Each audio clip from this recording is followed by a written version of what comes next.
Hi friends, welcome to my channel. இன்றைக்கி நம்ம சேனலில் வந்து ஒரு அன்பாக்சிங் ப்ளஸ் ரிவ்யூ தான் வந்து பார்க்க போகிறோம்.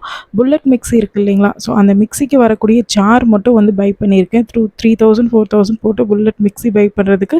ஸோ இந்த ஜார்ஸ் மட்டும் பை பண்ணிட்டோம் அப்படின்னா நம்ம வீட்டு மிக்ஸிக்கே வந்து ரொம்ப ரொம்ப சூட்டபுளாக இருக்குது. நார்மலாக நம்ம வீட்டு மிக்ஸிக்கு கொடுக்கக்கூடிய ஜார்ஸில் வந்து 4 பிளேட்ஸ் தான் இருக்கும். பட் இந்த புல்லட் ஜார்ஸில் வந்து 6 பிளேட்ஸ் இருக்குது. அதனால தான் எல்லாத்தையுமே வந்து பவுடராகவும் ஜூஸஸை நல்லா நைஸாகவும் வந்து ஃபைன் பேஸ்ட்டாக வந்து அரைச்சி கொடுக்குது. ஸோ குழந்தைங்களுக்கு நீங்கள் சாப்பாடு ஊட்டணும் அப்படின்னாலும் ஸோ இந்த மாதிரி ஜார்ஸில் ஃபுட் அரைக்கிறீங்க அப்படின்னா தனியாக கூட பை பண்ணி வச்சுக்கலாம். ஸோ இந்த 6 பிளேட்ஸுமே வந்து ரொம்ப ரொம்ப ஷார்ப்பாக இருக்குது. அதோட குவாலிட்டி ஆஃப் இந்த பிளாஸ்டிக் இருக்குது இல்லைங்களா, அதுவும் ரொம்ப சூப்பராக இருக்குது. கீழே போட்டாலும் வந்து ப்ரோக்கன் ஆகாது. ஸோ அந்த அளவுக்கு வந்து இருக்குது. ஸோ நான் இப்போ வந்து இதில் நெல்லிக்காய், பீட்ரூட், அதுக்கப்புறம் இஞ்சி, கேரட் வந்து போட்டு அரைச்சி காட்டுறேன். ஸோ எவ்வளோ சூப்பராக ஸ்பீடாக அரைக்குதுன்னு வந்து பாருங்கள். பட் இது என்னென்னா கீழேருந்து மேலே வரைக்கும் கொஞ்சம் கொஞ்சமாக அரைச்சிட்டு கொஞ்சம் டிலே ஆகிற மாதிரி இருக்கும். நாய்ஸும் வந்து ரியலாக சொல்ல போனால் ரொம்ப நாய்ஸாக இருக்குது, ரொம்ப சத்தமாக இருக்குது.